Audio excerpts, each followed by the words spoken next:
아니랍니다. 달빛자냥님은 그분이. 예. 오늘 2016년 11월 28일, 예. 고상만의 유수석 그 사건 아프리카 TV를 통해서 방송이 되고요. 그리고 방송이 끝난 후에는 유튜브와 그리고 팟빵을 통해서도 음악 이 방송을 들으실 수가 있습니다.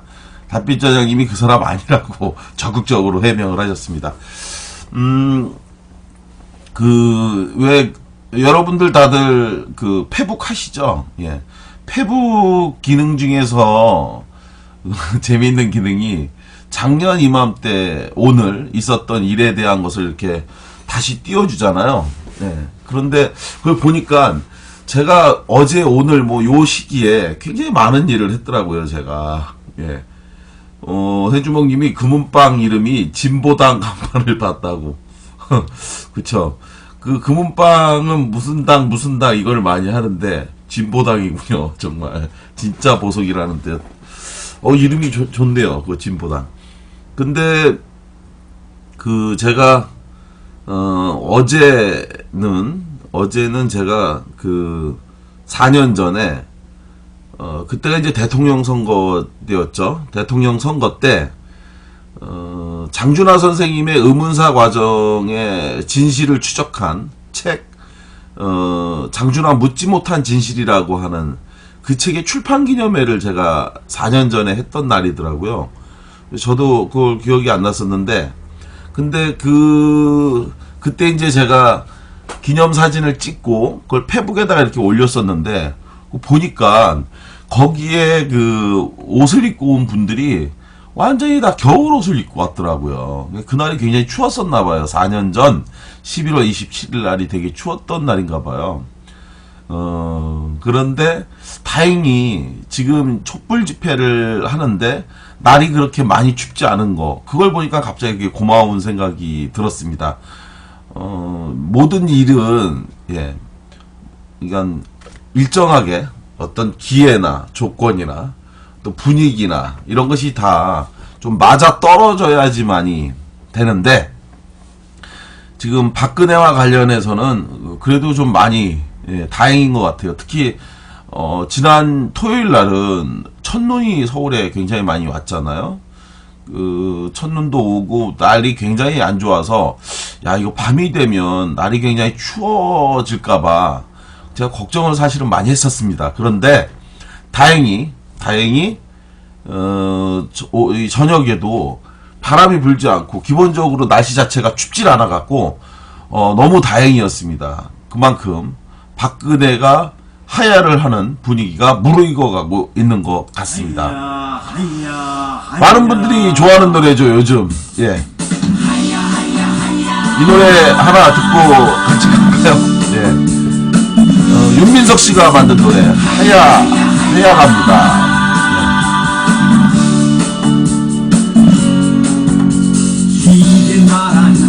이게 나라냐 그놈의 순실명박 도둑 간신의 소물 범죄자 천국 성인지요 이제 더는 참을 수 없다.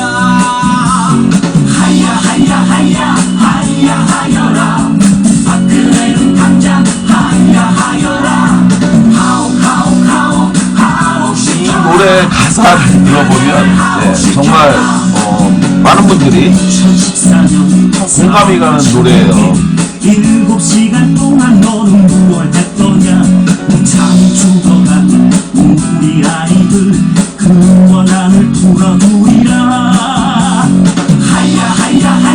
하야하여라 박근혜는 당장 하야하여라 하오 시켜라 박근혜를 하오 시켜라.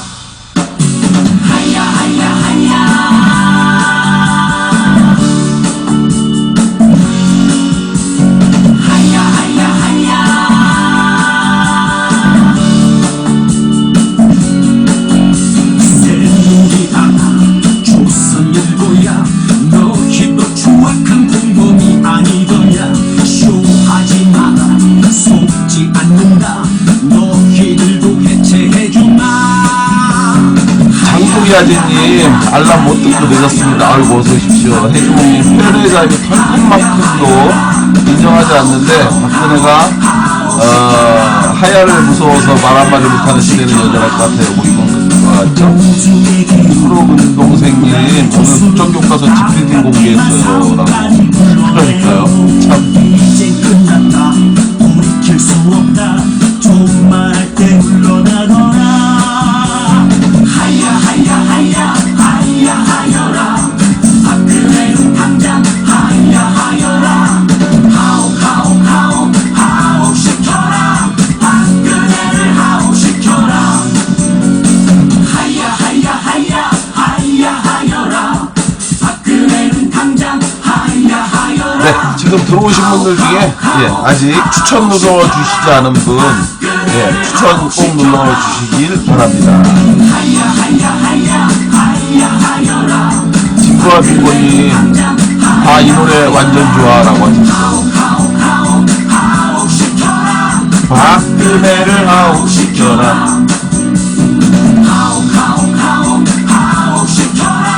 박근혜를 하옥시켜라. 네, 정말 좋은 노래죠. 네, 저도 좋아합니다. 그래서 오늘 문 열면서 노래를 다시 한번 또 하나 들어봤습니다. 그 DJ 덕 노래에 대해서 노래를 현장에서 부르게 하느냐 마느냐 가지고 논란이 있었는데, 이 문제가 지금 페이스북에서도 굉장히 뜨거운 논쟁이 되고 있는 것 같습니다. 근데 제가 생각하는 거는 이렇습니다. 어떤 혐오 범죄에 대해서, 혐오하는 것에 대해서는 그것이 남성 혐오든 여성 혐오든 그것에 대해서 동의할 사람은 아무도 없지요. 당연히 없는 겁니다. 그리고 그거를 옹호하는 것 자체는 범죄 행위죠. 그런데 지금 현재 상황에서 생각의 의견은 전부 다 다를 수 있는데, 제가 생각하는 건 이렇습니다. 진짜 혐오와 오히려 이렇게 범람하는 혐오에 대한 어떤 그 지적, 그 특정한 어떤 사람들에 대한 의견이 너무 강하게 피력되고 있는 게 아닌가. 그래서 진짜 혐오에 대해서 오히려 그것조차도 반대편에 다른 생각이 있는 사람들한테는 이제 막 그 피곤함을 느낀다고 할까요? 그러니까 진짜 잘못된 것에 대해서 제대로 지적하고 그것에 대해서 비판을 해야 되는데, 너무 그 광범위하고 주관적인 게 너무 강하게 제기되는 게 아닌가. DJ동 노래에서 뭐 미스박이라든지 새놀이당이라든지 뭐 이런 표현과 용어 몇 가지를 가지고 이제 이게 폄하라고 하는데, 글쎄요, 심지어는 뭐 그런 이야기도 하더라고요.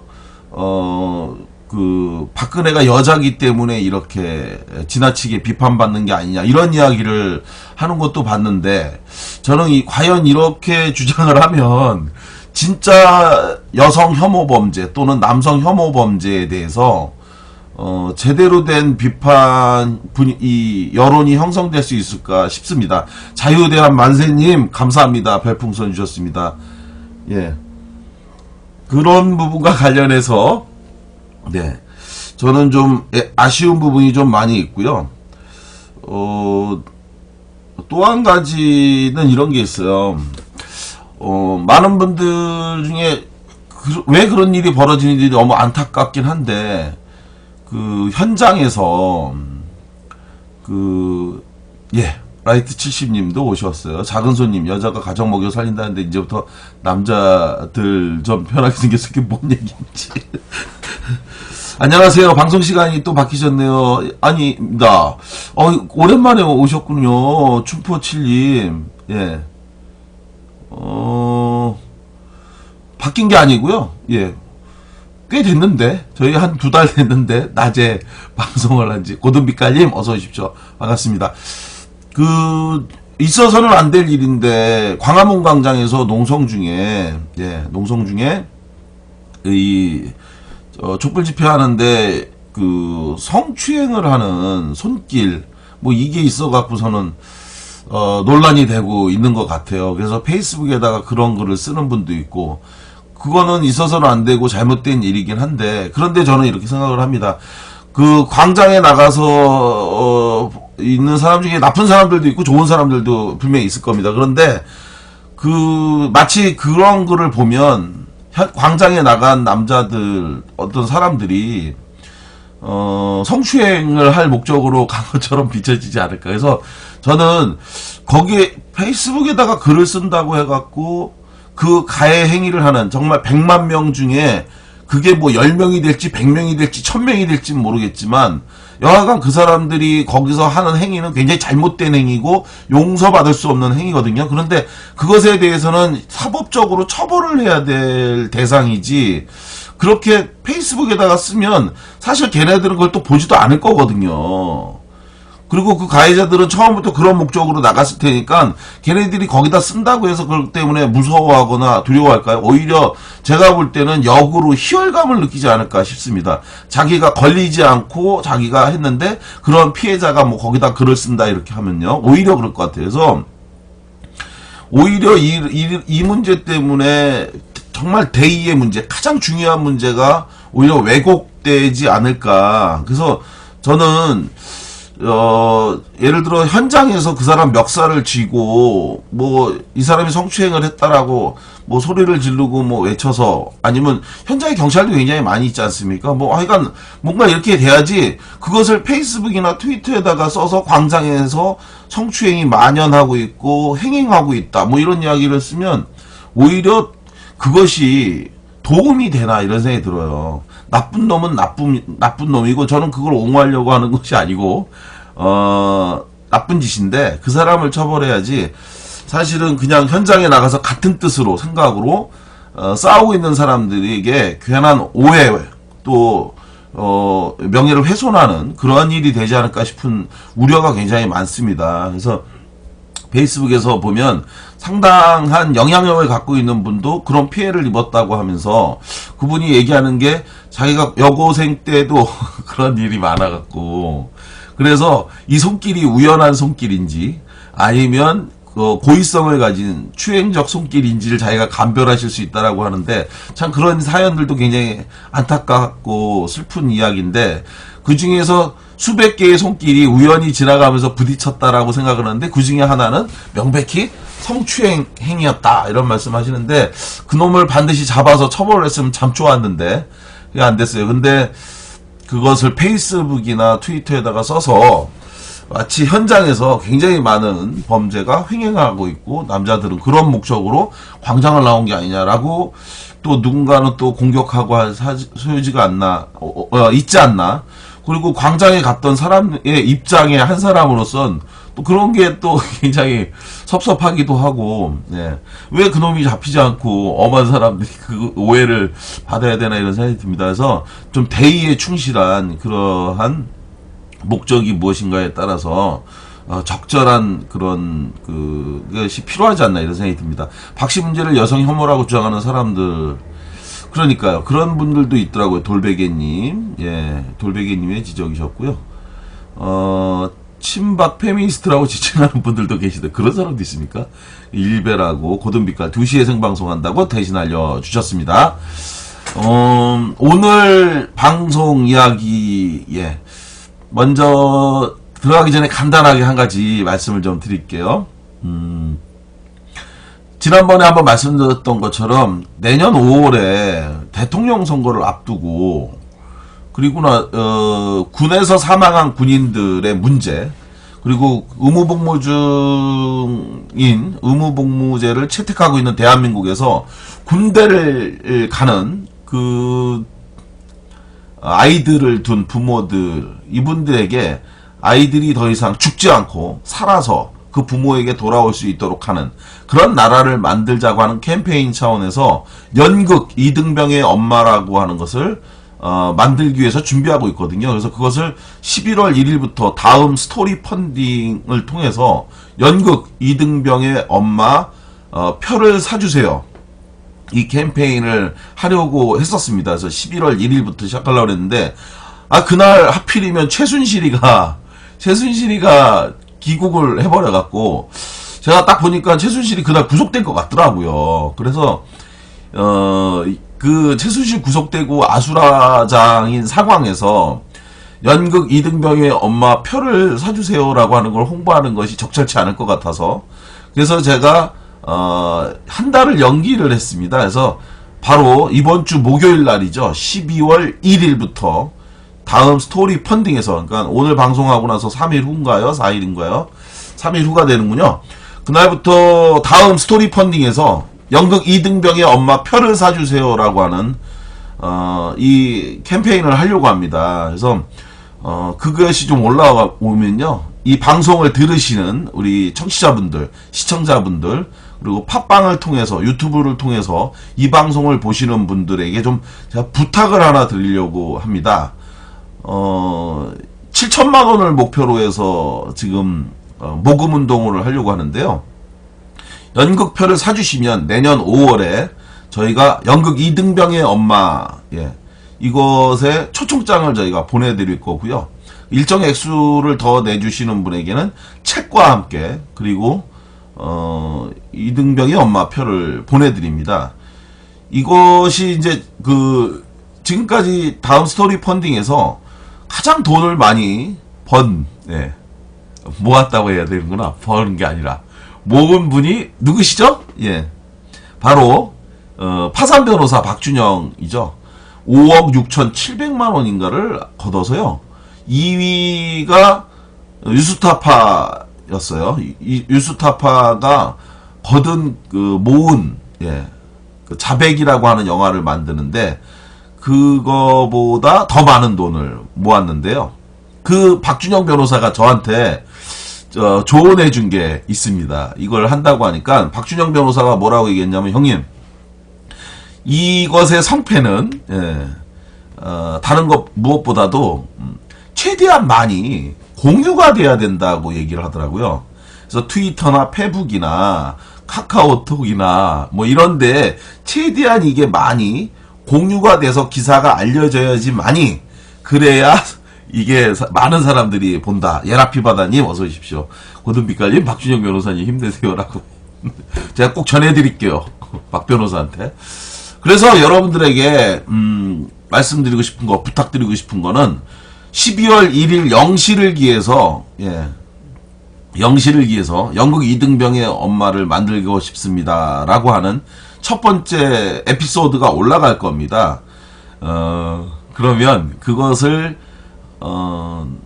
다음 스토리 펀딩에서 보시면 최대한 많이 좀 공유를 해주시고요. 또 이렇게 홍보도 해주시고 또 연극표도 좀 사주시고, 그렇게 하면 제가 강연을 할 겁니다. 10,000원을 기부해 주시는 분에게는 고상만, 그리고 또 제가 박준영 변호사한테 이걸 했더니, 형님, 제가 형님 도와드리기 위해서 자기를 좀 써먹으라고 하더라고요. 그래가지고 뭘 써먹냐면, 고상만 박준영의 강연회에 초청한다고 이렇게 쓰라고 하더라고요. 그래서 고상만 박준영이 함께하는 58 붉은 노을님께서 제목 다시 말씀해달라고 하셨는데, 제목은 연극 이등병의 엄마 표를 사주세요가 이 펀딩의 주요 제목입니다. 주제목입니다. 연극 이등병의 엄마 표를 사주세요. 그래서 이등병의 엄마가 이등병의 군에 가서 아들을 잃은 엄마들이 직접 무대 위에 올라가서 자기 아이를 잃은 사연에 대한 것을 실제 실화를 바탕으로 해서 연극을 올릴 겁니다. 그래서 첫 번째 편은 이등병으로 죽은 내 아들, 그 사연을 아십니까? 라고 하는 제목입니다. 이등병으로 죽은 내 아들 사연을 아십니까? 그래서 여러분들께서 제가 도와달라고 말씀은 드렸지만, 저를 돕지 마시고 저를 도와달라고 하는 것이 아니고, 바로 정말 억울하게 자식을 잃은 그 부모님들을 도와주시는 그러한 힘을 좀 달라. 이걸 거듭거듭 부탁드리고요. 진보와 빙고님이 파파이스에 나오세요라고 했는데 불러줘야죠. 대신 제가 매주 화요일마다 김용민 브리핑, 예, 부동의 팟캐스트 1위 방송이죠. 김용민 브리핑의 화요일날 본격 정치 논평에 그걸 출연하고 있는데 다음 주에 제가 그 김용민 브리핑에서 왜 연극 이등병의 엄마를 만들려고 하는지 요거를 제가 방송에서 아주 상세하게 말씀을 드리려고 합니다. 그래서 하여간 많이 좀 공유도 좀 해주시고 기사 좀 많이 좀 해서 그 엄마들이 무대 위에 올라가서 자기의 사연을 직접 여러분들께 또 대통령한테 후보들에게 알릴 수 있도록 해주셨으면 좋겠고요. 단열공사일육님 어서 오십시오. 안녕하세요. 예, 해주목님, 예, 뭐 계속 그 얘기만 하고 있어. 아이고, 그래서 정말 걱정이 많습니다. 이게 연극이 정말 잘 돼야 될 텐데 정말 연극이 잘 될 수 있을지 걱정이 많은데 여러분들이 도와주시면 정말 좋은 연극으로 만들어서 대한민국 국민들을 왕창 울리는 정말 슬픈 그리고 감동적인, 그리고 누구도 더 이상 군대에서 아이를 잃고 고통받는 그런 부모가 없는 나라 만들도록 하겠습니다. 자, 오늘 방송 본격적으로 한번 이야기 해보도록 하겠습니다. 열혈곰탱님 잘 될 겁니다 라고 하셨는데 잘 도와주실 거라고 믿습니다. 자, 오늘 이야기 박근혜에 대한 이야기를 또 시작해야 되겠죠. 네, 서럽고 아픈 사람들 위로해달라고. 예, 감사합니다. 어저께 제가 이 군 유족분들하고 서울 신촌에서 그 송년 모임을 가졌어요. 네. 저하고 길게는 98년도에 처음 만났으니까요. 제가 그날 98년도에 판문점에서 김은중이 사망사건, 의문사가 우리나라에서 대표적인 굿의문사 두 건을 뽑으라고 하면 하나는 바로 허은근 일병 사망사고죠. 왼쪽 가슴에 총을 쏘고 자살하려는데 안 죽으니까 다시 오른쪽을 쐈고, 그래도 안 죽으니까 자기 이마를 쏴서 총을 3발을 맞고 죽었는데 그것이 자살이다. 이게 이제 허은근 사건인 거고요. 판문점 김은중이 사건은 자기가 총을 쏘지 않았는데, 예, 손에 화약흔이 검출되지 않았는데도, 그런데도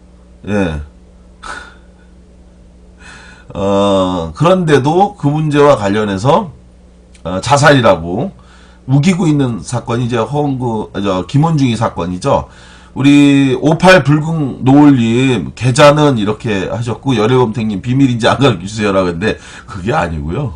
스토리 펀딩에 이제 올라갑니다. 그래서 58 붉은 노을님 개인 계좌로, 근데 사실은 이게 약간 고민이 있는 게 있는데, 그런 게 있어요. 이 세금을 엄청나게 많이 떼더라고요. 물론 이제 그러한 그 판을 다음 측에서 만들어줘서 대중적으로 이걸 할 수 있으니까 참 좋긴 한데, 그걸 이제 운영하기 위해서는 또 비용 처리가 있어야 되니까 수익 구조가 있어야 되겠죠. 그런데 전체 모금액의 10%를 뗀다고 하더라고요. 예. 전체 모금액에. 그래서 예를 들어서 박준영 변호사가 5억 6,700을 거뒀다고 말씀드렸잖아요. 5,670만 원을 다음 측에서 가져가는 거예요. 그리고 세금을 또 떼더라고요. 세금 또 떼고 뭐하고 하면 한 20% 넘게 뗀다고 하더라고요. 우리는 굉장히 한 푼이 정말 귀한데 그거를 한 분 두 분이 모아줬는데 그걸 거기서 하니까, 말씀드린 것처럼, 네.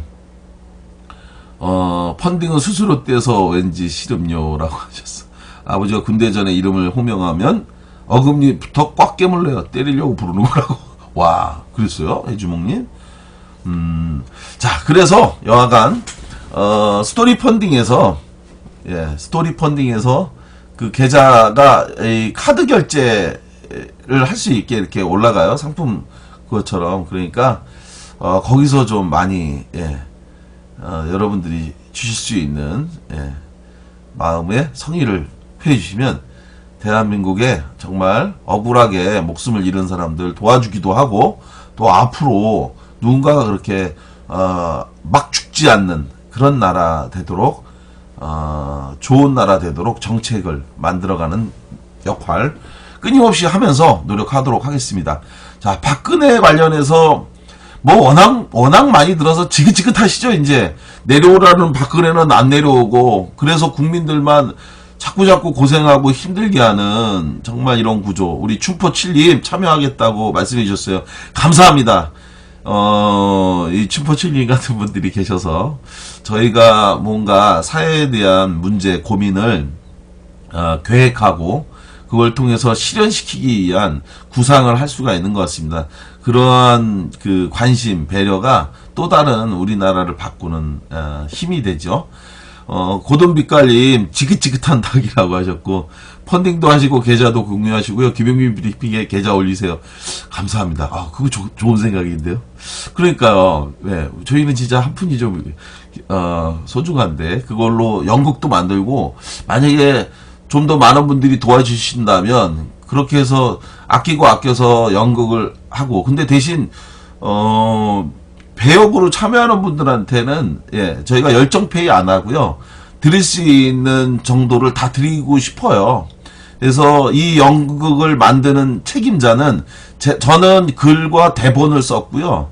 그리고 이 연극의 군 유족분들에 대한 지도를 가르치는 거를 하는 분은 배우 맹봉학 씨가 이 무대 감독을 맡습니다. 무대 감독을 맡고요. 그리고 음악 감독은 국민 라디오의 임대용 PD라고, 이분이 원래 음악 감독, 음악을 주로 연구한 해오신 분인데, 이분이 이걸 맡게 됩니다. 그래서 음악 감독, 그리고 무대 감독, 그리고 저는 총괄 감독을 맡아서 하는데, 만약에 이렇게 해서 그렇게 참여하는 분들한테 열정페이가 아니라 드릴 수 있는 만큼 정도를 드려서 정말 좋은 분들이 지치지 않고 지속 가능하게 일을 할 수 있는 구조로 만들고 싶고, 그걸 통해서 정말 좋은 연극을 만들어서요. 우리끼리 자족하는 그런 게 아니라 정말 잘 만들어서 정치인들이 이건 국가 책임이 맞구나라는 걸 인정하도록 하는 그러한 걸 만들려고 합니다. 고든빛깔님이 대본을 선수한데 제가 글 잘 씁니다. 자, 그래서 이 박근혜가 내려오진 않고 사람들을 너무너무 힘들게 하고 있는데요. 고집이 뭐 웬만한 고집이 아닙니다. 우리 김종필이가 5천만 국민이 다 나와서 데모를 해도 박근혜는 절대 물러나지 않을 거다라는 이야기를 해갖고, 그래가지고 또 사람들이 그래? 네가 안 내려와? 한번 볼까? 뭐 이런 얘기를 하고 있는데, 과연 이 박근혜가 도대체 왜 이렇게 고집이 센가? 이거를 알아볼 수 있는 재미있는 기록이 하나가 있어요. 남자 배가 높으니 고산병이 많다네. 그런 얘기를. 말씀도 잘하고, 김재구 장님이 하죠. 아이고. 자, 그래서, 박근혜가 초등학교 다닐 때, 장충초등학교를 다녔다고 합니다. 기대할게요. 응원합니다. 제가 계속 방송을 진행을 해야 되는데, 이 연극 만드는 거에 대한, 이게 걱정이 제가 많이 돼갖고, 자꾸 이 얘기를 길게 해갖고, 방송 듣는 분들은, 고상만 방송을 해야지 왜 자꾸 영업만 하냐, 이렇게 할까봐, 하는데, 정말 마지막으로 말씀드리면, 저를 도와주지 마시고, 자식을, 누구에게나 자식은 소중하잖아요. 근데 그 아이를 군에 보내놓고 어떻게 죽었는지, 왜 죽었는지, 영문도 이유도 알지 못한 가운데, 그런 가운데에, 정말 힘든 세월을 살고 있는데, 저는 그분들에게 마음속에 있는 한이라도 좀 풀어드리고 싶은 거예요. 어디 가서 말 못한다고 그래요. 자식을 잃고. 그래서 주변 사람들이, 애 제대할 때 다 됐는데, 왜 아직 그 집에 안 오냐라고 묻는 경우가 있대요. 아들이 자살해갖고, 자살로 처리돼서 군병원 냉동고에 방치되어 있는데, 그걸 사람들한테 얘기를 안 하니까. 그러니까 그거를, 우리 아들 군에 가서 자살했어. 이 얘기를 못 하겠대요. 못 하니까 뭐라고 얘기하냐면, 군대 제대하고, 바로 미국으로 유학 갔어. 이렇게 거짓말하는 분들이 여러 분 계시고요. 또 뭐 어디 직장 취업돼 갖고 지방에서 지금 방 얻어서 살고 있다. 이렇게 얘기하는 분들도 또 여러 분 계시더라고요. 그런 분들을 무대 위에 올라가서 내가 내 아이를 어떻게 잃었는지에 대한 과정을 말씀하실 수 있도록 해드리겠다. 그 한이라도 풀게 해드리겠다라고 했더니 저는 처음에 이분들이 다들 꺼려 하실 줄 알았는데 너무 좋아하시는 거예요. 그러면서 꼭 그거 자기도 해보고 싶다. 근데 자기 연극 못하니까 그냥 뭐 뒤에서 응원하고 싶다 그러길래 뭐 원하시기만 하면 무대에 올라가서 대본 없이 그냥 우시기만 해도 된다. 어떤 분은 노래를 잘하시면 노래 그냥 하셔도 된다라고 했더니 그런 거라면 자기도 할 수 있다라고 그러시더라고요. 그래서 그분들에게 말이라도 할 수 있도록 하는 그런 자리를 만들어 드리고 싶은 겁니다. 그래서 여러분들이 꼭 좀 부탁드립니다. 저를 돕지 마시고 그분들을 도와주십시오. 그래서 12월 1일 사흘 후에 다음 스토리 펀딩에 올라가는 연극 이등병의 엄마 표를 사주세요. 꼭 좀 많은 분들한테 공유해 주시고 알려주셨으면 좋겠다. 그래서 이 박준영 변호사가 하여간 형님 이 스토리 펀딩이 성공하는 관건을 하나입니다. 많이 공유할 수 있도록 많이 공유하는 게 중요합니다. 그 이야기를 했으니까 여러분들이 도와주실 거라고 믿고요. 박근혜의 그 초등학교 때의 그 생활기록부 그게 이제 새삼 뉴스 화제거리가 된다고 하네요. 지난 2007년도에 이명박하고 한나라당 대통령 선거 경선을 할 때 그때 당시에 그 박근혜 측에서 그 장충초등학교 1학년, 그러니까 장충초등학교 재학 당시, 그리고 성심여중 재학 당시에 생활기록부를 공개한 적이 있었다고 합니다. 그런데 거기서 그 공개된 생활기록부 내용을 보면 이게 아주 웃긴 거예요, 지금. 당시에 뭐라고 써 있었냐면 이렇게 써 있었답니다. 장충초등학교 1학년 생활기록부에 특정한 아동하고만 노는 습관이 있다. 이렇게 써 있었답니다. 예.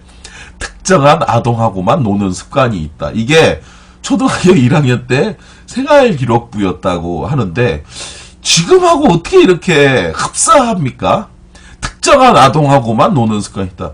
박근혜가 정말 특정한 사람들하고만 놀아서 이 지경이 된 거죠. 지금 자기 측근들하고 1030님이 초등학교 1학년 때부터 지금까지 꾸준했네요.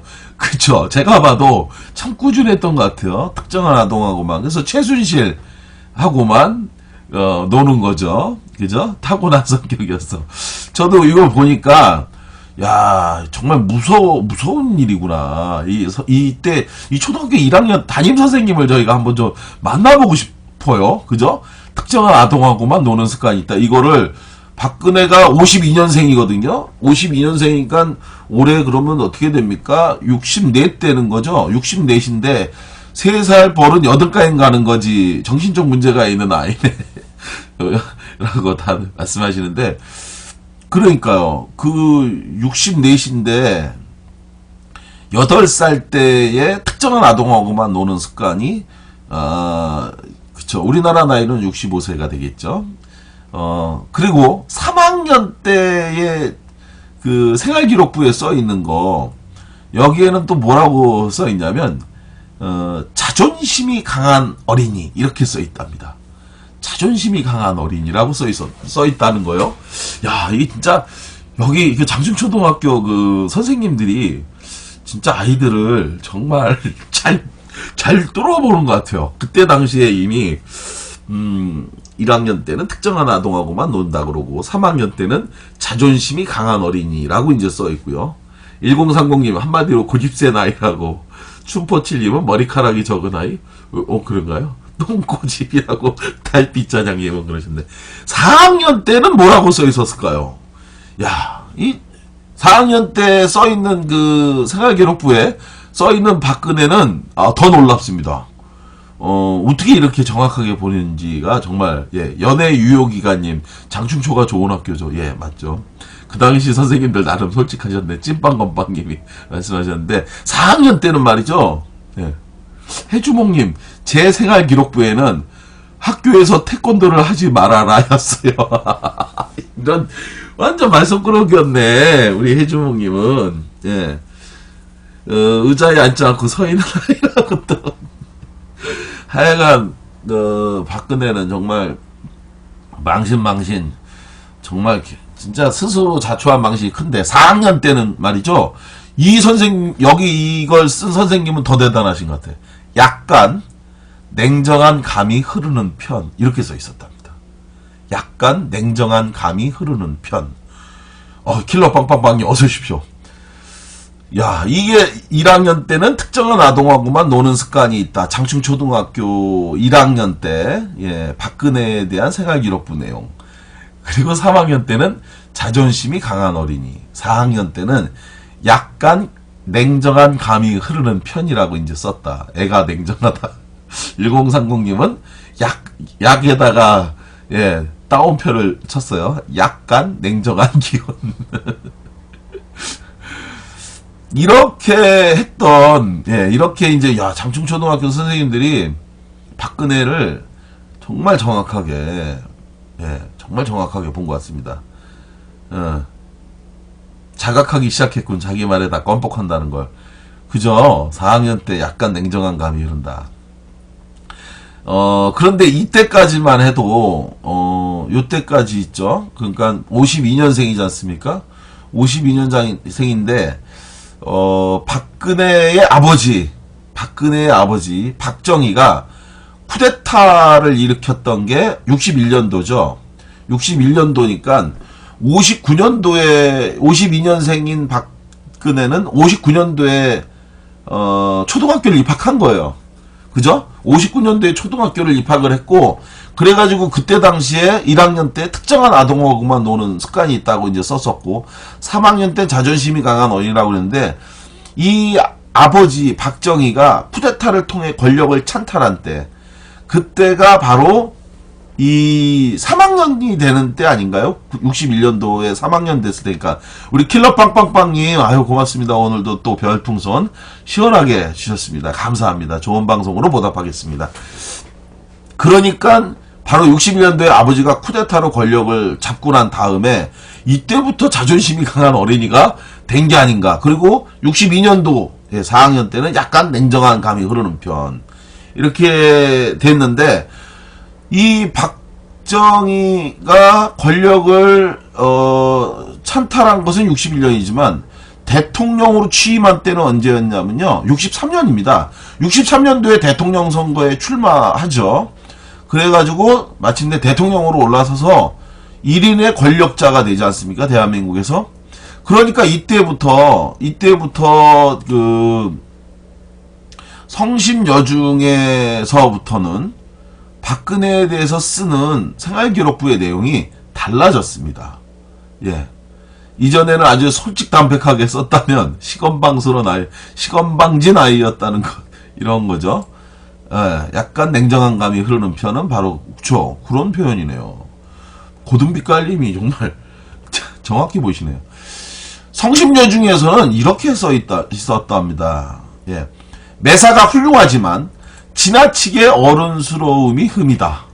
이렇게 썼대요. 굉장히 좋아지고 있어요, 내용이. 매사가 훌륭하지만, 매사가 훌륭하다.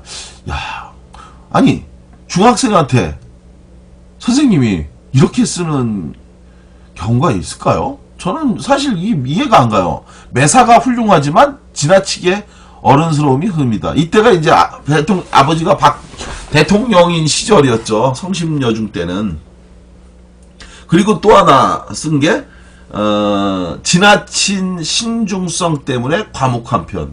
이렇게 써 있었답니다. 그러니까 아버지가 대통령이 되면서 이때부터 이제 굉장히 세진 건데, 말씀드렸던 것처럼 박근혜는 1952년생이죠. 61년도에 아버지가 쿠데타로 권력을 찬탈했고, 그래서 63년도부터 청와대 생활을 했죠. 그리고 79년도, 63년서부터니까 아버지가 정확히 얘기하면은 비록 대통령은 아니었지만 이미 61년도부터 사실상의 대통령이었던 거죠. 18년을 사실상 권력하에 있었던 거죠. 79년도에 청와대를 나올 때까지. 그래가지고 그때까지 늘 청와대의 권력자로 돼서 엄마가 사망하고 난 74년도부터는 사실상의 대한민국의 두 번째 권력자가 돼서 그냥 자기 멋대로 했죠. 정확한 선생님이 안 계셨네요. 우주의 기운이 충만한 아이. 이런 거 적은 선생님 안 계셨나요? 그거는, 예, 나중에 만난 최태민 선생님이 그렇게 했겠죠. 연애유효기관님, 선생님들이 가르치지 않고 방치한 결과 개념이 우주로 가버린 아이네. 찐빵건빵님, 지금은 매사가 아이스러움이 흠인데. 그러니까 이게 정말 꼴불견 아이였던 것 같아요. 제가 봐도 꼴불견 아이였던 것 같습니다. 그래서 이렇게 이제 79년도에 청와대를 나오고 나서 18년 동안 또, 그러니까 이게 정말 웃긴 거예요. 아버지 청와대에 있었던 것도 18년. 그리고 거기서 나와갖고, 그리고 나서 18년간 또, 있다가, 그리고 청와대에 들어간 거죠. 국회로 들어간 거죠. 그러면서 정치를 시작해서 그것이 98년도에, 예, 98년도에 이제 정치를 시작을 했고, 그리고 나서 또 18년을 있다가 대통령이 돼서 4년 만에 지금 이 참담한 지경으로 가 있는 거다. 이런 겁니다. 예라피바다님, 선생님들도 고생하셨네요. 가정교육의 중요성이 확연하게 드러나죠. 우리 늘 행복이님께서도 쓰셨는데, 이 박근혜가 공감 능력이 제로라는 거죠. 예. 아주 독특하고 특이한 삶을 살아갔고, 공감 능력이 꽝이랍니다. 이게 이제 주변 측근 사람들의 증언인데, 박근혜에게 이해운이라고, 예, 원조 친박 중에 한 사람인데, 이해운 국회의원이, 박근혜에게 공감 능력이 매우 떨어지니까 뭘 권유했었냐면, 드라마를 많이 보라고 권유를 했다고 그래요. 그래서 일반 세상 사람들에 대한 그 개념이 부족한 거예요.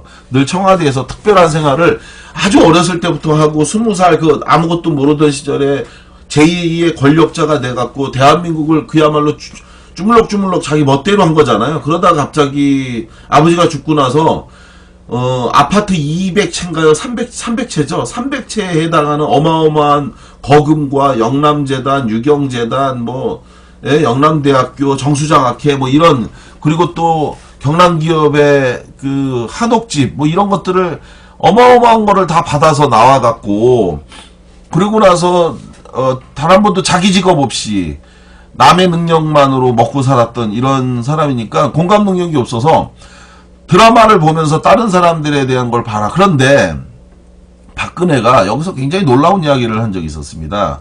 예, 이리와 빰대님 드라마를 많이 봐서 길라임이라고. 고등비까지 학대보다는 방치. 추워가 놀자님, 내 생각엔 5.16 쿠데타와 근해 투표율은 51.6은 우리 우연의 이치가 아니라 일부러 그렇게 조작했지 싶은가. 그죠? 그 많은 분들이 의심을 하고 있는데, 의심을 하지 않을 수 없는 여러 가지가 있고, 부정선거는 확인됐는데, 개표 부정까지 있었는지에 대해서도 반드시 한 번은 제대로 검증해 볼 필요가 있지 않나, 이런 생각을 가지고 있습니다. 초록은 동생님, 거기서부터 문제 발생, 드라마 속에 빠져, 현실이 증명 부정. 박근혜가 무슨 얘기를 했었냐면, 이런 이야기를 했었습니다. 자기는 드라마를 보면서 우는 사람들을 보면 이해가 가지 않는다라는 이야기를 했었어요. 왜냐면 자기는 엄마 아버지가 너무 처참하게 죽은 다음에 드라마를 보고 막 우는 사람을 보면 그것에 대해서 공감이 가지 않는다. 그러니까 저게 왜 슬프지? 저 정도가 이렇게 생각을 한다는 거예요. 바로 비극은 이런 사람이 대통령이 됐다는 겁니다. 그러니까 세월호 문제와 관련해서 엄마 아버지가 자긴 그렇게 돌아가셨기 때문에 그래서 엄마 아버지를 잃은 비극, 슬픔 이런 것들에 대해서만 있지 자식에 대한 고통, 상처 이런 것들에 대해서 공감 능력이 매우 떨어지고 그리고 아버지가 18년 동안 집권하는 동안에 정치적 반대자들이 반대 세력들이 끊임없이 자기를 공격한다 이런 생각을 갖고 있는 거예요. 그래서 세월호 문제나 이런 거에 대해서 자기가 잘못했고 틀렸고 그리고 비판받는 것에 대해서 억울해 한다는 거죠. 왜 나한테 이러냐라고 한다는 겁니다.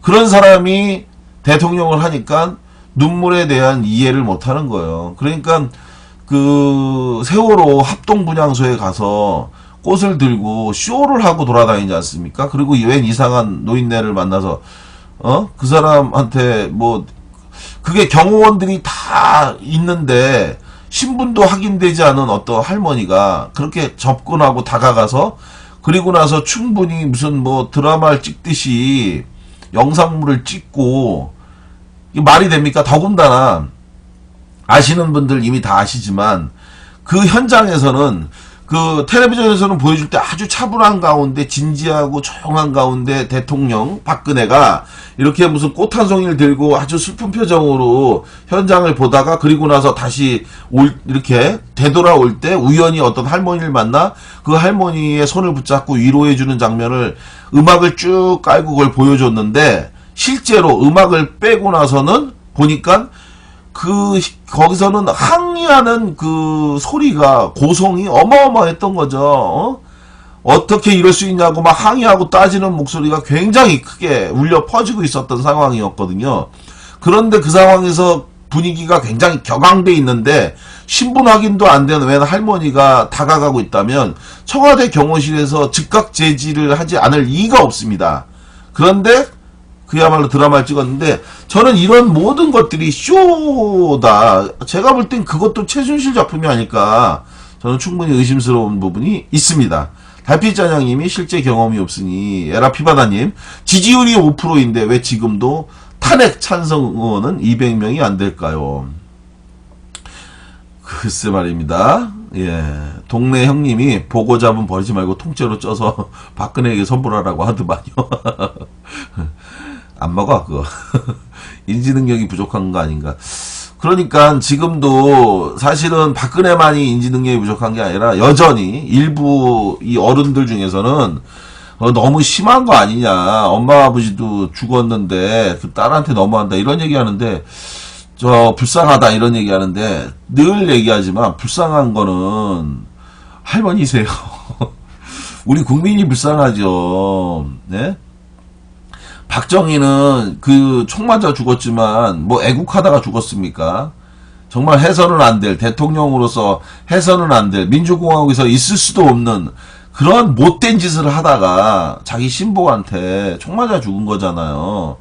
그 죽음은 박근혜가 최태민이를 끌어들이고 그걸 제대로 처리하지 않은 것 때문에 김재규가 총을 쐈다고 마지막에도 이야기했지 않습니까? 그러니까 이게 물리고 물려있는 자기네들끼리의 해서는 안 될, 예, 암투 과정에서 또 비위 과정에서 벌어진 건데 왜 그거를 불쌍하다고 하는지, 진짜 불쌍한 건 우리가 불쌍한 거고, 예? 그렇지 않습니까? 예. 박근혜는, 예, 이해운의 증언에 의하면 또 이런 거예요. 박근혜는 조참 모임이나 만찬 모임이 전혀 없답니다. 아침에 만나서 누구를 만나 7시에 무슨 밥을 먹는다든지 저녁 8시 이후부터 다음날 아침 출근 시간 9시까지는 일체 어떠한 일정도 잡고 있지 않는다고 그래요. 예. 그래서 이해운의 증언에 의하면 드라마는 또 조언을 해서 그런 건지 뭔지 드라마는 많이 본답니다. 특히 그 베토벤 바이러스인가요? 그거를 되게 좋아했다고 그러대요. 그런데 그렇게 저녁 8시 이후에는 누구를 만나지도 않고, 그래서 뭐 얘기하는 게 그런 얘기를 하죠. 현재 청와대는 사람들이 가장 편하게 일을 한다고. 과거에는 대통령이 언제 부를지 모르니까 일정 시간을 쭉 기다리고 있다가 그리고 나서 부르지 않는 것이 최종 확인되면 이제 퇴근을 하고 했는데 지금은 그냥 칼퇴근 해도 된다라는 거예요. 왜냐면 박근혜가, 예, 서면 보고만 받으니까, 예, 대면 보고를 받는 일이 없으니까, 그래서 대면 보고를 받지 않으니까 그냥 퇴근하고, 그리고 만약에 뭘 알고 싶은 게 있으면 전화만 온다는 거예요. 근데 그전에는 이제 대면 보고를 하러 찾으니까 나갈 수가 없었다고 하는데, 이게 지금 청와대의 문제인데 결국 그것이 4년 만에 일이 이만큼 터진 거죠. 그죠? 철호군 동생님 알면서 공천 준 새누리부터 사퇴시켜야 하는데 새누리는 반성커녕 국민당이 손을 내밀고 있다고. 그죠? 1030님 100% 쇼라고. 예. 우리 세월호 그 합동분향소에서. 그죠? 예. 라이치 70님도 쇼가 맞다. 나옹이 메롱님도 그렇죠 라고 하셨고, 항상 느끼는 거지만 너무 박사모들이 너무한다고. 예, 박사모들은 너무하는 게 아니라 미친 겁니다. 제가 볼 땐 일본 성노예 그대로 베낀 게 미군 기치원이잖아요. 어린 여자 끼고 술 처먹다 죽은 거면 나는 기쁘게 놀다 간 거지. 아이고, 나쁜 놈이죠, 박정희. 그런 식으로, 네. 그게 우리가 비판했던 북한의 그런 문제라고 우리가 맨날 북한은 예쁜 여자들, 예? 김일성, 김정은이가 어떻게 했네, 저렇게 했네, 라서 그런 나쁜 독재 국가라고 하면서 얘기했는데 그게 바로 여기였다는 거죠. 이게 말이 됩니까? 나쁜 놈들이지. 그런데 뭐가 불쌍합니까? 불쌍하기는. 예? 걔네가 무슨 자기네 먹으려고 했던 밥을 우리한테 양보해 줬습니까? 우리가 먹는 밥을 지네들이 저는 처음에 말이죠. 박정희가 죽은 게 이제 제가 초등학교 3학년 때인데, 그때 박정희 죽었다고, 시청 지하실에 분향소를 가서 사람들이 막 울더라고요. 저도 영문을 모르고 막 울었어요. 그러면서, 이 나라는 이제 어떻게 하냐고 걱정을 막 했었습니다. 어린 나이에. 박정희가 이제 물러나면, 이 나라는 망할 것 같은 생각이 드는 거예요. 그래가지고 저도 막 굉장히 슬펐는데, 나중에 대학을 가갖고, 박정희 정권의, 박정희 권력의 실체를 알고 난 다음에, 그리고 나서 이런 생각이 들었습니다. 야, 박정희가 그렇게 해먹고도, 야, 이 나라가 망하지 않은 게 정말 신기한 일이구나. 지금도 마찬가지입니다. 국정공백 얘기를, 얘기하는 사람도 있어요. 국정공백이 문제다. 지금 박근혜가 있는 게 문제죠. 박근혜는 아무것도 하는 게 없어요. 오직 일본에다 말 그대로 자기네들이 맨날 얘기했던 것처럼 퍼주기 하는 것밖에 없습니다. 예. 일본에다가 박근혜가 퍼주는 거 아닙니까? 일본 자위대에게 우리나라 군사정보를 제공한다. 군사정보를 제공하는 것은 여러 문제가 있지만 그 중에 가장 큰 문제는 그거죠. 일본엔 국군이 없습니다. 자위대만 있죠. 자위대는 국군이 아니에요. 자위대는. 그래서 자위대는 자기네들 영토 밖을 나갈 수가 없는 게 자위대지 않습니까? 국군이 아니기 때문에. 그런데 일본은 2차 세계대전의 전범국가 중에 하나였기 때문에 국군을 가질 수가 없도록 제한되어 있는데, 그것이 평화헌법이라고 해갖고 헌법을 개정해서 자위대만 두고 있을 뿐 국군은 둘 수 없도록 되어 있는데, 일본은 이 국군을 계속 두는 것이 자기네들의 지상 목표잖아요. 대한민국이 지금 일본 자위대가 국군으로 갈 수 있는 길을 계속 열어주고 있는 거고요. 그리고 해외로 나갈 수 있는 어떤 계기를 만들어주는 역할. 이게 바로, 지금 이명박 박근혜가 정권을 잡은 9년 동안에 이렇게 지금 만들어진 거 아닙니까? 그래서, 이러한 박근혜에 대해서, 이제는, 이후의 상황도 좀 고민을 우리가 해야 된다 해서, 저는, 차후에 또 한번 말씀을 드리도록 하겠지만, 가장 중요한 것은요, 박근혜 다음이 정말 중요하지 않습니까? 캡틴 이용님, 안녕하세요. 좀 많이 늦었네요. 어휴, 어서 오십시오. 와, 기대가 큽니다. 상식이 있는 대통령을 이제 좀 만나고 싶다. 이 생각을 저는 합니다. 예전에 노무현 대통령 시절에 전효기가 그런 이야기를 했죠. 전효기가 말이죠. 아주 웃기는 사람이에요. 제가 볼 때. 전효기가 마치 자기 무슨 죄가 없는 사람인 것처럼, 그리고 박근혜에게 무슨 자기가 무슨 재야운동이라도 하는 것처럼, 이런 얘기하기 싫지만 주접을 떤다고 저는 봅니다. 자기가 뭐가 다릅니까? 권력 암투 과정에서 밀려나니까 자기가 미운 거지, 자기가 언제 국민들에 대해서 진짜로 도와주고 싶어서 불쌍해서 뭘 희생을 했습니까? 그런데 박근혜가 노무현 대통령한테 당시에 뭐라고 했냐면, 노무현 대통령이 고졸 출신이잖아요. 그러니까 고졸 출신인 노무현 대통령을 모욕할 목적으로, 정말 저는 그런데도 불구하고 미안한 얘기지만 흔히 통계적으로 고등학교까지 졸업을 한 분들 중에 상당수, 그것도 육체노동을 하는 블루칼라층에서 새누리당을 더 많이 지지하는 걸로 통계상 이렇게 나오잖아요. 저는 왜 그렇게 되는지 정말 이해할 수가 없어요. 사실 전용이 당시 새누리당에서 고등학교밖에 나오지 않은 분들을 전부 다 모욕한 거죠. 이제는 좀 정상적인 교육을 받은 사람이 대통령이 되는 나라가 됐으면 좋겠다. 이런 얘기를 한 적이 있었습니다. 전용기가. 이제 고등학교밖에 나오지 못한 대통령이다라고 해서 이걸 비판하려고 한 거죠. 그런 전용기가 지금에 와갖고 무슨 박근혜에 대해서 뭐 어쩌고저쩌고 떠들고 말을 하는데, 바로 이런 거 좀 2부 방송에서 제가 또 말씀을 드리겠지만, 2부 방송에서 박근혜만이 문제가 아니라 정말 박근혜와 함께 사라져야 될 사람들이 너무 많다. 이 부분들을 우리가 같이 얘기를 좀 해야 될 것 같고요. 찐빵건빵님, 지하경제를 활성화하겠다는 말을 정말 지킨 거죠. 1030님, 맞습니다. 다음이 정말 중요하다고. 추억아 놀자님은 시골논에서 밀짚모자 쓰고 막걸리 먹는 모습을 주야장창 보여줬던 게 유수의 단골이었지. 예. 맞습니다. 그렇게 해놓고 실제로는 시바스리가를 제일 좋아했다고 하죠. 그래서 마지막 순간에 시바스리가를 먹다가 죽은 거죠. 네.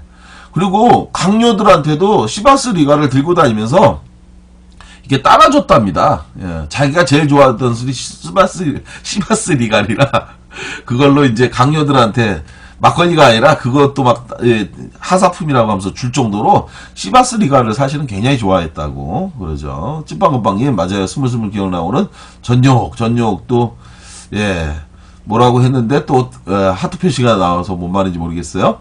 1030님, 아무리 지금 나와서 목소리 내봤자 구역자일 뿐이라고. 다음 대통령 대학 나온 사람이 누구요? 이렇게 하트가 계속 나와서 이제 누군지 모르겠어요. 노장의 연설은 국어책이 치료도 될 정도로 명문장이었다는 이야기를 하고 있습니다. 자, 1부 방송 여기까지 하고요. 바로 이어서 2부 방송으로 이어가도록 하겠습니다. 고상만의 뉴스 속 그 사건, 오늘 31번째 방송입니다. 2부에서 뵙겠습니다.